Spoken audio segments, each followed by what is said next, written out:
Puji nama Tuhan, salam sejahtera dalam kasih Tuhan Yesus Kristus, saudara yang diberkati oleh Tuhan di mana saja berada. Kalau kita mendengar kata Ebenezer, maka kita tahu arti dari kata itu bahwa sampai di sini Tuhan sudah menolong kita. Kita menyadari bahwa tidak ada sedetik pun dalam hidup ini yang dapat kita lalui tanpa penyertaan Tuhan. Setiap kita membutuhkan Tuhan kapan dan di mana saja. Seperti manusia membutuhkan makanan di dalam hidupnya agar dia bisa bertambah, bertumbuh, semakin sehat dan semakin kuat.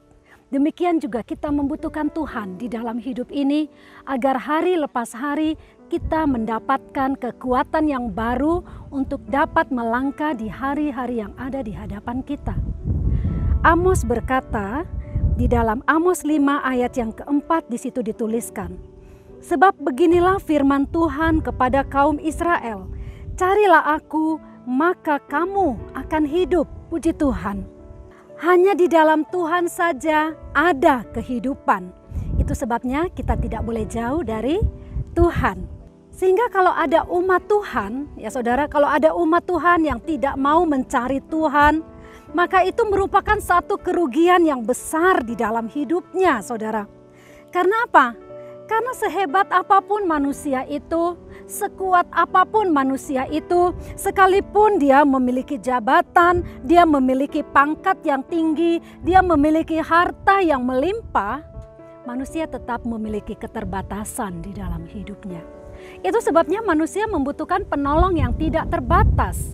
Dan penolong yang tidak terbatas itu adalah Tuhan Yesus Kristus. Sebuah pujian berkata, tak terbatas kuasa-Mu Tuhan, semua dapat Kau lakukan. Apa yang kelihatan mustahil bagiku, itu sangat mungkin bagimu. Dan di akhir pujian ini berkata, ketika ku percaya mujizat itu nyata. Kuasa Tuhan tidak terbatas, saudara-saudara. Itu sebabnya kita membutuhkan Tuhan hari lepas hari di dalam hidup kita untuk menopang kehidupan kita. Dan hanya di dalam Dia saja kita mendapatkan pertolongan yang sempurna. Kalau kita baca di dalam Mazmur pasal yang ke-68 ayat yang ke-20, di dalam Alkitab bahasa Indonesia masa kini menuliskan, pujilah Tuhan sebab Dialah Allah yang menyelamatkan kita. Dari hari ke hari Ia memikul beban kita. Puji Tuhan. Ketika seseorang berada dalam suatu perjalanan dengan memikul beban yang berat. Lalu ketika dia merasa capek, dia merasa lelah, kemudian dia berhenti sejenak untuk beristirahat. Ketika dia beristirahat, kemudian datanglah seseorang menghampirinya. Orang ini menyediakan diri untuk menolong dia, memikul beban yang dia pikul. Maka orang ini akan mengalami yang namanya apa, saudara? Kelegaan. Ya, saudara, sama halnya dengan Tuhan kita. Apa yang Tuhan lakukan kepada umatnya. Ayat ini tadi berkata, hari lepas hari Tuhan memikul beban kita. Haleluya. Karena kita tahu saudara-saudara bahwa setiap hari Tuhan yang memikul beban kita, maka setiap orang percaya seharusnya apa? Memiliki kelegaan di dalam kehidupannya, ya enggak saudara? Karena kita tahu ada Tuhan yang menanggung hidup kita. Ada Tuhan yang turut memikul beban kita. Jadi beban itu tidak kita pikul seorang diri. Tetapi menjadi pertanyaannya saudara. Kita melihat mengapa masih banyak umat Tuhan yang kelihatannya berbeban berat di dalam hidupnya. Padahal Tuhan sudah memikul beban umatnya hari lepas hari. Jawabannya adalah karena umat Tuhan. Ya, karena umat Tuhan tidak sepenuhnya menyerahkan hidupnya kepada Tuhan. Seperti orang Israel, mereka adalah umat pilihan Allah. Setiap waktu, apalagi ketika mereka ada di padang gurun, setiap saat mereka melihat mujizat yang Allah adakan di dalam hidup mereka. Bukan cuma melihat, tetapi mereka alami mujizat itu. Alami penyertaan Tuhan. Tetapi kita melihat bangsa ini, mereka tidak lepas yang dari namanya apa saudara? persungutan. Mereka selalu mengeluh dan mengeluh saja, saudara-saudara. Orang yang selalu mengeluh, mereka tidak mempercayai pimpinan Tuhan di dalam kehidupannya. Karena kalau kita mempercayai pimpinan Tuhan, bukanlah keluhan yang keluar dari mulut kita, tetapi ucapan syukur yang akan naik kepada Tuhan. Dan kita melihat umat Tuhan ini, karena mereka selalu mengeluh, walaupun mereka sudah alami kebaikan Tuhan. Akhirnya firman Allah katakan, sebagian besar dari bangsa ini, apa yang terjadi? Mereka mati di padang gurun.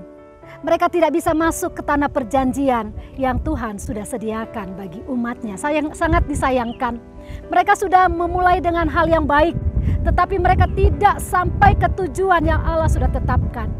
Umat Tuhan di mana saja berada dan mendengarkan firman Tuhan pada pagi hari ini, melalui Tuhan Yesus Kristus, Allah telah memilih saudara dan saya untuk menjadi umat-Nya.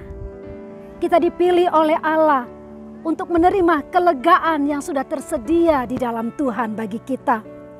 Itu sebabnya kita harus percaya dan menyerahkan seluruh kehidupan kita hanya kepada Tuhan. Oleh karena itu saudara, mungkin kalau pada pagi hari ini di antara saudara ada yang sedang mengalami pergumulan di dalam kehidupannya.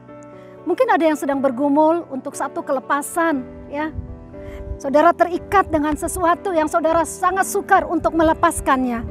Saudara bergumul untuk keluarga, untuk anak-anak, untuk pekerjaan. Bahkan mungkin ada yang bergumul untuk pendidikannya, untuk masa depannya, untuk pasangan hidupnya. Saat ini saudara, serahkan semua kepada Tuhan, ya, dan percayalah bahwa Tuhan kita adalah Allah yang bertindak. Dia tidak akan membiarkan setiap orang yang datang kepadanya. Dia pasti menolong kita. Karena itu nantikanlah Tuhan selalu di dalam hidup kita. Ebenezer, sampai di sini Tuhan sudah menolong kita. Dan Dia pasti menolong kita sampai selama-lamanya. Karena kita menaruh harapan kita hanya kepada Dia. Firman Allah berkata, pengharapan di dalam Tuhan tidak pernah mengecewakan. Tuhan menolong kita semuanya. Mari kita berdoa. Bapa yang baik, di dalam nama Tuhan Yesus Kristus, kami mengucap syukur kepadamu. Kalau kami sudah menerima firman Tuhan pada pagi hari ini, kami mau berkata, Ebenezer, kalau kami sudah ada sampai saat ini semua karena anugerah-Mu. Tuhan, kami tidak bisa hidup tanpa Engkau. Dan kami sangat membutuhkan Engkau, Tuhan. Hari lepas hari pimpin kami, Tuhan. Dan bawa kami terus masuk di dalam rencana-Mu. Tuhan, Engkau melihat dimanapun umat-Mu berada hari-hari ini. Mereka yang mendengar firman-Mu. Mungkin ada mereka yang sedang berbeban berat. Ada yang sedang mengalami sakit. Dan di tengah-tengah pergumulan mereka, kami percaya kuasa Tuhan yang tidak terbatas itulah yang sanggup menolong umat-Mu, Tuhan. Karena kami menaruh harapan kami hanya di dalam Engkau. Terima kasih Bapa, kami berdoa untuk pekerjaan-Mu di GBDC Hotel Temanggung. Engkau terus memberkati pelayanan hamba-Mu, Bapak Ibu Gembala, isi pastori, semua pelayan-pelayan, bahkan sampai seluruh jemaat Tuhan. Berkati kami, kuatkan kami untuk kami tetap ada di dalam Engkau. Dan di dalam nama Tuhan Yesus Kristus, Juru Selamat kami. Haleluya. Amin.